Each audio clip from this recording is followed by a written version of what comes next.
ভালোবাসার শহরে ভালোবাসা কলিং। এই পৃথিবীতে ঈশ্বরের সর্বশ্রেষ্ঠ রূপ হলো এই ভালোবাসা। আমরা পৃথিবীতে যা করি তা ভালোবাসা থেকে এবং ভালোবাসার জন্যে। এই ভালোবাসাই আমাদের আত্মাকে পরমাত্মার সাথে সংযোগ ঘটায়। ঠিক এইভাবে ভালোবেসে প্রবীণদের জন্য ভালোবাসার এক বাসা নির্মাণ করা হয়েছে, যার নাম জাগৃতি ধাম।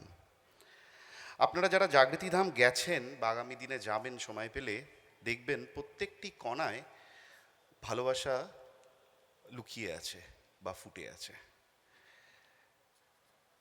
আর এই যে ভিডিওটা দেখলেন, ওটাই ভালোবাসারই একটি ছোট অঙ্গ। ধন্যবাদ। Thank you.